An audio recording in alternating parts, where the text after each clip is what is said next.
Albiste honik ez dizugu ekarriko, baina ikuspegi azidoa bai, izan ere izue ze uste duzue urrunean gertatzen den kolonialismo basatia gertuan ezin dela gertatu? Ez aldituzu entzun azken orduotan Espainiar eskuinaren manifestodromoak?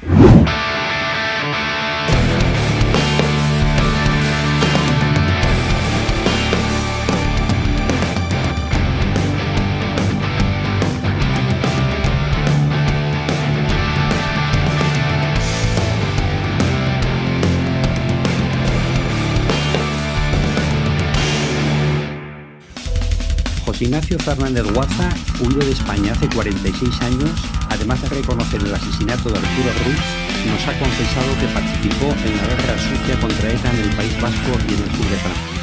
Edabide askoren lerroburuen artean da, hain zuzen ere, gaur jakin ahal izan den aitortza hau, Argentinara ihes egindako ultra honek aitortu baitu, Espainiako gobernuaren dirua kobratuz, gerra zikinean aritzeko kontratatua izan zela, eta 70. hamarkadan aritu zela, besteak beste, Ipar Euskal Herrian, baina argi, bere kokapena, lan lekua, Lea Artibain zuelako. Bertan zen, Hidalgo kapitaina bertako manzanas bezala ezagutua eta inguruko herritar askok pairatutako tortura basatien arduradun zuzena. Cuando usted habla de estar autorizado, significa que usted formaba parte del Estado. De la estructura, claro, de la estructura. Pero ¿quiénes contrataba a ustedes? ¿Quiénes contrataba a ustedes en aquella época? ¿Quién le pagaba usted la nómina o el sueldo? ¿Tenían sueldo, una nómina o algo? La Guardia Civil. Ondo egituratua, helburu jakinekin eta estatu aparatuek zuzenean finantzatua. Helburuak besteak beste eta erakundeko militanteak eizatzea, baina eizatze horretan hainbat dira eskuartean edota ahotan darabiltzan kontzeptuak. ¿Y qué hacían? ¿Cruzar la frontera para recabar información? Y también para agarrar a algún muchacho. La Dirección General de Seguridad sabían, comisario, lo que estaba pasando, porque querían hacer un grupo de policía con nosotros, y nosotros no quisimos. Ekintza guztiak Guardia Zibilaren eta estatuko segurtasun aparatuen onespenarekin eta agindupean egindakoak zirela argi eta garbi esan du mertzenario ultra honek. Beste behin ere, gerra zikinari lotutako kapituluan zenbait argi izpi berri agertu dira, baina oraindik ere erabatzeko impunitatearekin segitzen dute. ¿Y su labor allí cuál era? ¿Buscar dónde se ocultaban los etarras? Sí, más o menos era eso, y si se podía eliminarlo.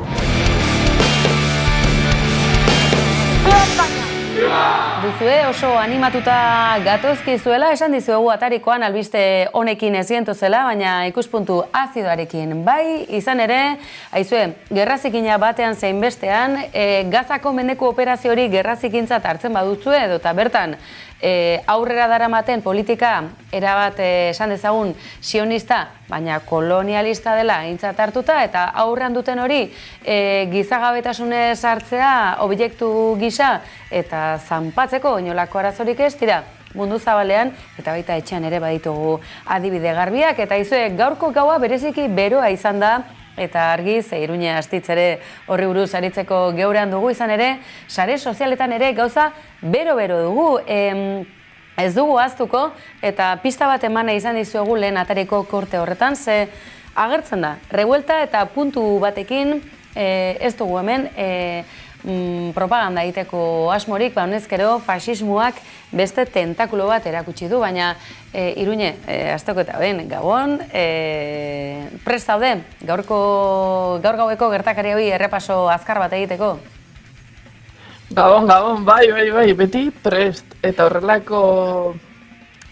Gora etorria, ez da? Gora etorria esango dugu, baten batzuk ez, besoa goraka altxatzen duten horretan, gora etorria antzematen da, tira, esloganekin alako kateaketa bat egingo dizuegu eta Iruñek lagunduko dugu hau nolabait aztertzen, ze akaso batzuk aski ezagunak dira, baina beste batzuk nolabait bergoratzea ariketa interesgarria izan daiteke.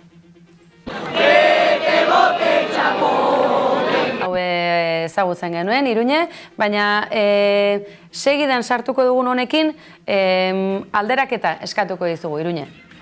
Vote, vote, vote, separata, que no vote. nola ikusten duzu? Antzematen da ez da, Euskal Presoen auzia, orain separatisten kontzeptua lehen lerrora ere bai.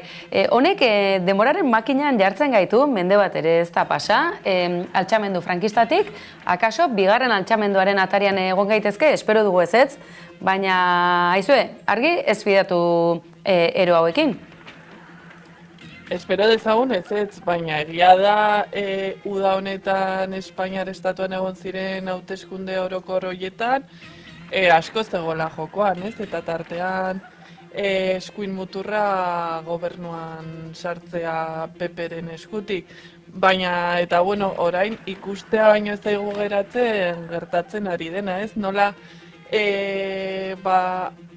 hasieran nahiko lasai zeuden, baina ilundua da, nola joan den kontua jartzen, eta nola agertu diren batean, bandera batzuk ez direla oso konstituzionalistak. Bai, esango dugu hori da.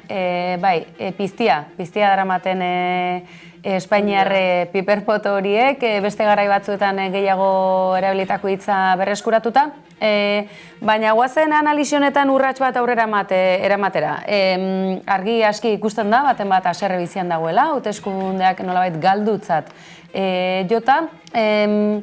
Ez ote da Puigdemont gehi atzeratzen ari kontua, ez ote dira teinkatzen ari egoera, baten batzuri ez ote diegu, tarte gehiarik eman, halako analiziren bat irakurri dugu Kataluniatik, edo nola ere, entzun dezagun, zer entzun duten Bartek gauean, Bartzelonan bertan, ez da aztekoa. Manos arriba, esto es un atraco! Eta ez da hori bakarrik izan. Lotura zuzena, aipatu berri dugun, errefuxiatu edo erbestean duten lehendakari edo Generalitateko buruari dagokionean. Puigdemont, a prisión! Puigdemont, a prisión! Paso honetan, ez dakit, espetxean izango da jende gehiago edo akaso errepide bazterretan, horregatik aipatzen genuen duela ia mende bat gertatutako basakeria guzti hori baten batzuk nolabait berriz ere errepikatzeko eskatzen dutela. Katalanak nola ikusten dituzu Iruñe? Negoziaketa honetan hauek ere zoteri dira akaso gora etorri batzuren ustez? Bueno, nik uste dut, bere esku zeukatela Espainiako gobernuaren eraketa batean indar handia zutela, eta hori probesten ari direla. Egia da, gauzak ez direla guztien, pertsona guztien gustukoak izango hori inoiz, baina tira, nik uste dut hor bazutela nondik eragin eta probestu dutela, ez? Eta bestetikan, sartu Twitterren edo ixan, eta irakurtza baino ez dago zenolako txioak jartzen dituzten, zenolako kartelak egiten dituzten, nik hor bat ikusi dut, agertzen zela deialdia Ferrazen atxaldeko 8:00, eta agertzen zen nik uste dut adimen artifizialarekin sortutakoa, hor fondoan Madrilgo eraikin mitiko bat, Sueps kartela duen hori, eta lehenengo lerroan, Sánchez, Puigdemont eta... Yolanda esan nahi duzu, ezta? Yolanda Anderea, Díaz Anderea. Korrika eskapoan eta atzean Espainiako banderekin, pankartak golpe de estado, albise desokupa eta sua atzetikan. Ederki hori berreskuratuko dugu, besteren batera ikusi gu adimen artifiziala baliatuta, Esperantza Aguirreren hori ikusi duzu, ezta, Iruñe? Ez dut ikusi. Sorpresa gordea izango dugu, edo ez, tira, edo nola ere, adimen artifiziala baliatutako kontua hainbat ikusi izan ditugu, kontzeptuetan aurrera segiz baina.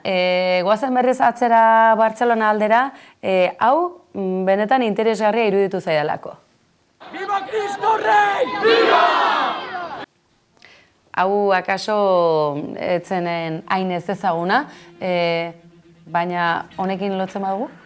España cristiana y no musulmana! España cristiana y no musulmana!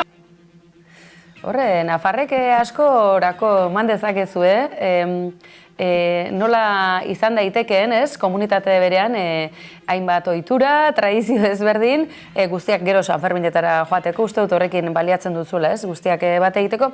Dira, nola gurutza da hau, nola datorkigu, argi, ez dakit euskaldunak, ez dakit musulmantzat hartzen gaituzten, badira euskaldun musulman ugari, baina komunitate osoa ere ez da musulmana izango. Ez dakit, izugarrizko naste borraste honetan, ikusita mundu mailan ere gauza nola dagoen, argi, hauek ere sionistak direlako, ez da? Beste ikur batzuekin, beste kolore batzuekin, baina hauek ere sionistak eta etxeko batea joka kasi.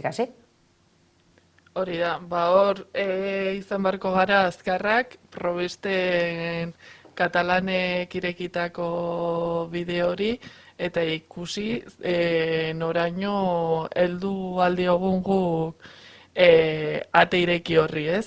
Ate hori itxi baino lehen gu ere behintzat zirrikitutik ateratzeko, baina kuriosoa da, ipatu duzula, Katalunian alako oioak entzun direla, eta kuriosoa da, zelen Twitterren ere irakurri dut, PPek reprotxatu diola nolabait Espainiako gobernuari negarra eragiten duten gas hoiek erabiltzea aurreko egunetako Ferrazeko kontzentra hoietan, esanez, eta hau dago kakotxen artean jarrita, los tratáis como CDRs. Bueno, ikusten da beraz zenolako kontzeptu duten. Aipatu duzu Ferraz kanpoko giro hori, ezta? Poliziaren kargak, guk ez ditugu poliziaren kargak sekula defendatuko, baina interesgarria zenolako karga, zen neurri eta pilotakadak gora jaurtitzea, eta Donostian aste honetan bertan gorputzaren altueran jaurtitzeak ondorio ezberdinak dakartzala, baina bereziki interesgarria, sare sozialetan bolo-bolo dabilena hauxe da, eta izenak ondo esango ditugu, izan ere, bertan Espainiar estatuko alderdi neonazietako bi alderdi dira, bat gazteen nolabait esatearren, eta bi ordezkari nagusiak ikusi ahal izan ditugu Ferrazen.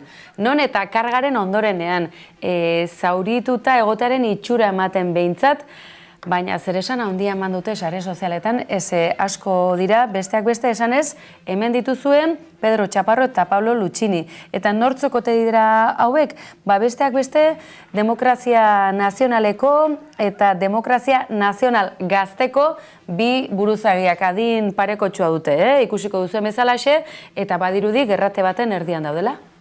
Separatistas catalanes han sido indultados, los presos de ETA en libertad, los pederastas, los violadores, aquí han cargado contra los patriotas que veníamos únicamente a defender la sagrada unidad de España. Entzuten duzuena Pedro Chaparro da eta ondoan Pablo Luchini. Nik ondo behiratuko nuke zenolako ikusten da, zaurituta dagoela, ez? Antzematen zaio edo hori adierazten dute, baina ikusi poliziaren furgoia albo batetik igarotzen zaienean zenolako reakzioa duten. Pero no hemos dado ni un paso atrás, nos han echado las gases lacrimógenos. Esto es vergonzoso. ¡Mira cómo corren, asesinos! Ya hemos visto de qué lado están los que manda Sánchez. Ya lo estamos viendo. Los marrascones, hijos de puta, los de marrascones. Balaxe, sare sozialetan bolo dabilen bideoa duzu hau, eta bi buruzabi hauek besteak beste eskuin muturreko ordezkariak direlako, nahiko ikusgarria edonola ere saretan zenolako edapena izan duen.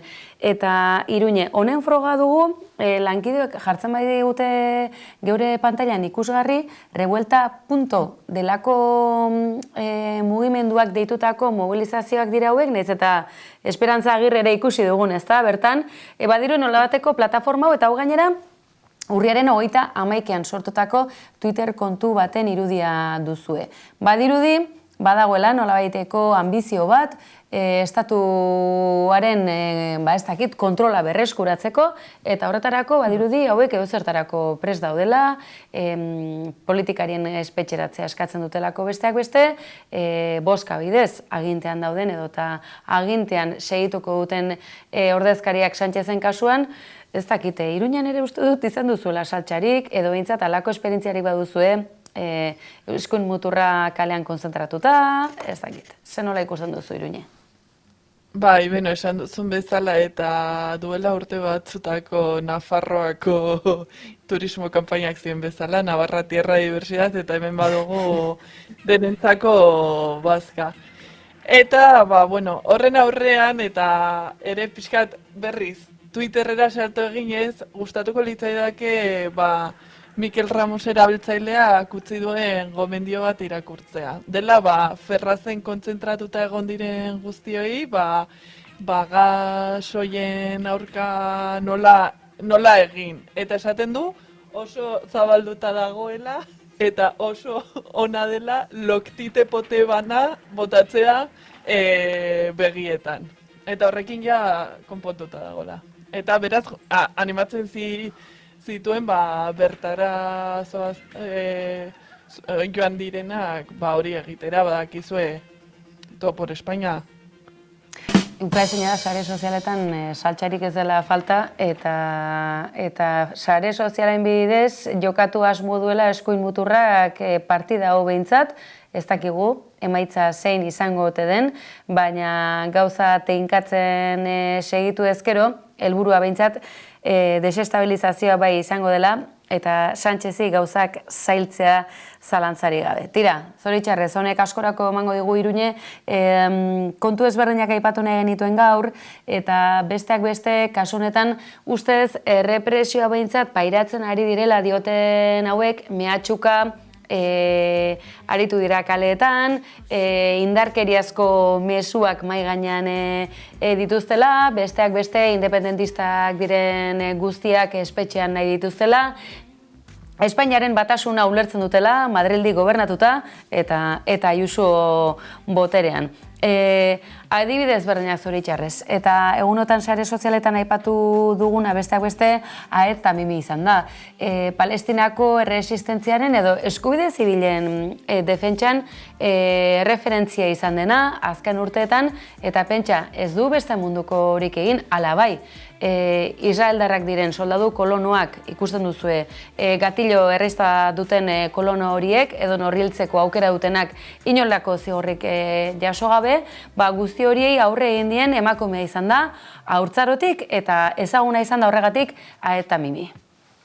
إنه الاحتلال الإسرائيلي بيعتقل حوالي 700 طفل سنويا، أعداد كبير منهم هدول الأطفال بتعرضوا للتعذيب والانتهاك وبنحكموا لأحكام طويلة. عمري 21 سنة، اعتقلت وأنا عمري 16 سنة من قبل الاحتلال الإسرائيلي. This is Ahed Tamimi, a Palestinian... Kezkatuta egoteko arrazoiak baditugula, esan genezake, Iruñe, bere berririk ez dagoelako, duela ordu batzuk, atzeman ostean, eta gainera sare sozialetan irakurri ahal izan dugu, baita gobernutik gertu dauden ordezkariek ere nola idatzi duten orain ez duela irribarrerik egingo, edo non geratu ote den Aed Tamimiren irribarrea. Kezkatzekoa, atxilotuta eraman dutelako, eta badakizue gauza dagoen bezalaxe, eta Gazan gauzatzen ari diren sarraski aurrekaririk gabekoa ikusita, Aed Tamimiren egoera muturrekoa izan daitekela. Bai, hor azpimarratzekoa da erreferentzia bat dela, ikur bat izan dela, ez urte hauetan txikia zenetik ez, irudietan, bideoetan agertu izan delako eta iritsi zaigulako bere irudia eta bere berri izan dugu ez, nola egiten ziren aurre soldadu israeldarrei, eta berezikin ikuste dut, nik gogoan dut bera ezagutu nuela 2017ko abenduan egon zen manifestazio baten ondorioz, bere lehen gusuari aurpegian tiro egin zioten bola batekin, eta koman utzi zuten, eta orduan joan ziren egin zieten aurre bai Tamimi bera eta baita bere amak ere. Eta horren ondorioz atxilotua izan zen, 3 hilabete egon zen kartzelan prebentziozko atxiloketa horretan, eta gero fiskaltzarekin hitzarmen bat lortu zuen 8 hilabeteko zigorra betetzearen truke eta 5.000 shekel, gure 1.200 euro.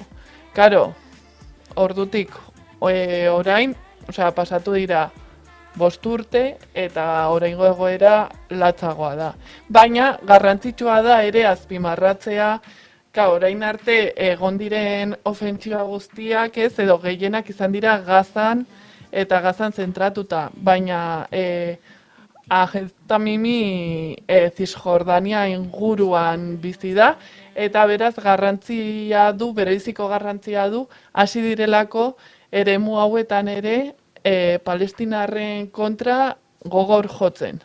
Ikusi dugu gainera zoritxarrez, Cisjordanian bertan lanean ziharduten nekazariak akabatu dituztela, bertan hotzotzean, tirokatuta, lurretatik kanporatu nahi dituztela, ilegalki esango dugu, baina gauza ikusita ze puntutaraino iritsi den, argi eta garbi ikusten da, israeldarrek, palestinarrak urrun nahi dituztela, munduan sakabanatuta, eta akaso, holokausto bezalako errelatua, ongi aski baliatu duten hori, beste batzuri aplikatu nahi ditela, eta munduan sakabanatuta askoz ere hobeto biziko direla iradokitzera iritsi dira. Gerra honetan baina, egiaren gerra, eta sareetako gerra betean bizi gara, eta akaso Ahez Tamimiren kasua horren lekuko izan daiteke, Palestinar herriarentzako erreferentziak direnak deuseztu nahi dituztelako, eta sare sozialetan dinamikoa izan den oro ere paretik kendu nahi dutela kazetariekin egiten ari diren bezalaxe, eta baita medikuekin ere. Ez da azteko eta azken orduotan jakin ahal izan dela nola ari diren selektiboki bonbakatzen eraikin konkretuak kazetarien senideak edota medikuen senideak izan direla azken orduetan Gazako mendeko operazio horretan gauzatzen ari direnak. Tira, azken txampa bat, goazen pixka bat aldapan ez dakit, beste doinu batzuri heltzera, Iruñe. Izan ere, naiz eta abendua oraindik ez zain urrun egon, gero eta gertuago, atortxu roken parte hartzen duzue Iruñerriko askok eta askok, pentsatzen dut lanean bakarrik ez, gozatzeko parada txikiren bat ere aurkitzen duzuela, eta naiz eta behin eta berriz edo hainbatetan esan, azken urtea desagertzeko sortutako jaialdia dau, akaso izen aldatu beharko diozu, baina egiteari utzi ez, edo?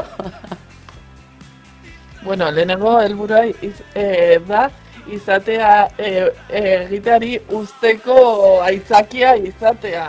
Horrek esan nahi du, etxean ditugula etxetik kanpo dituzten guzti horiek, baina iruditzen zait eta lehen pasealeku irratsaioan, eguzki irratiak egiten duen irratsaioan antolakuntzako kide bat entzun dut eta iruditzen zait oso garrantzitsua azpimarratzea justo berak azaleratu nahi izan duena, ez? Alde batetik presoen egoera, baina baita ere azken finean hainbeste urte luzez horrelako jaialdi bat egiteak suposatzen duena eta bereziki atzetikan dagoen lan guztia, ez? Azken finean jaialdiaren egun horietan 500 bat pertsona inguru daudela aipatu du eta urtean zehar urteroko zita hau prestatzen 30 bat, orduan bai dela auzolanaren eta elkartasunaren jaialdia eta erakusgarria, ez?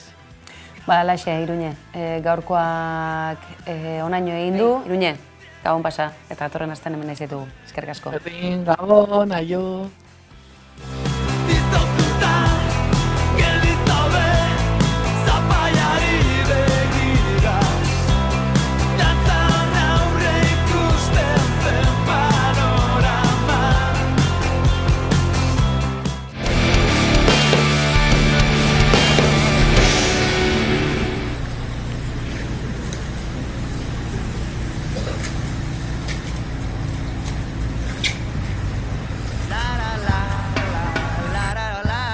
Egoera dramatikoa benetan eta Lizarraldea kolpatuta, Samina eta 3 eguneko dolua gainera, badakizue 7 urteko aita eta semea hilik agertu direla, Urbasaldean izan dela hori eta asteburuko baimena eta gero izan dela, bereizitako bikotea eta itxura guztien arabera indarkeria matxistaren kapitulu beltza Nafarroan izango duguna, honezkero ikastola eta udalak soilik ez, herritarrek ere euren samina agertu dute, eta hau zoritxarrez datozen egunotan izango da geure lerroburuetako bat.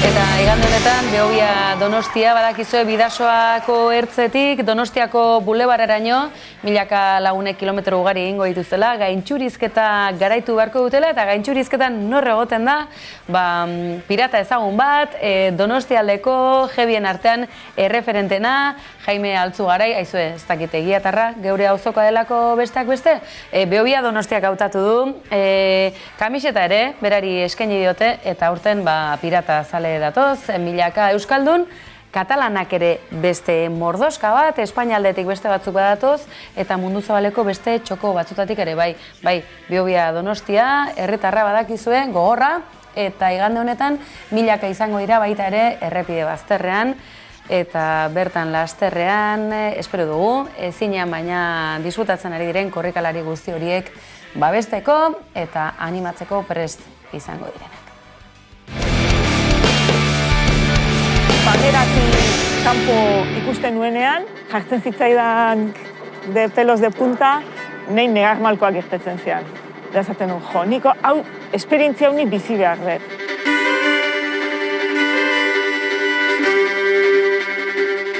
Behobia jote zinen mundua, den animatzen da, aldapan gora eta venga, animo eta venga horrena zoaz eta venga eta. Lehenengoa sartzea horrek ze handia ematezu, ez? Ikusten da zuk indezun lan guztia, merezi izan du la pena.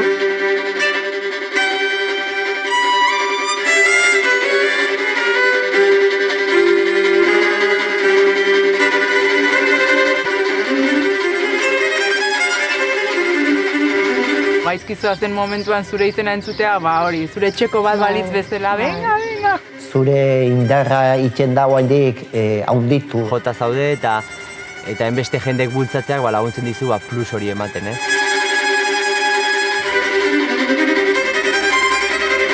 Hemen Behobian sentitzen dana, ez duzu beste inun sentitzen.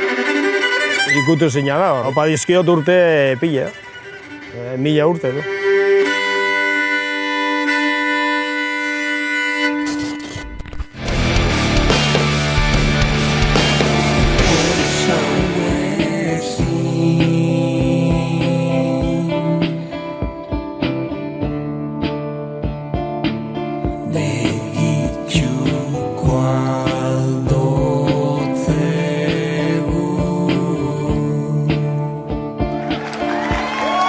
Pozau ezin, Anari Gaz, hori du izena, Moxalen azkenak, eta badakizue, albiste onak tarteka ekartzen ahalegintzen gara, baina mundua hankazura dugu eta ikuspegi azido honekin, batira, azken txanpa honetara heldu gara, eta gaurkoan doinu hauekin, akaso gris xamarrak, baina pentsatzen dugu gogoko izango dituzuela, eta adio esatea besterik ez, baina hori bai, hor bertan nahi zituztegula baita bihar ere, iluntzero hemen albistegi azidoa, fidagarria, gertukoa, eta egiazkoa, kolpez kolpe, antenatik at gabon pasa, bihar arte.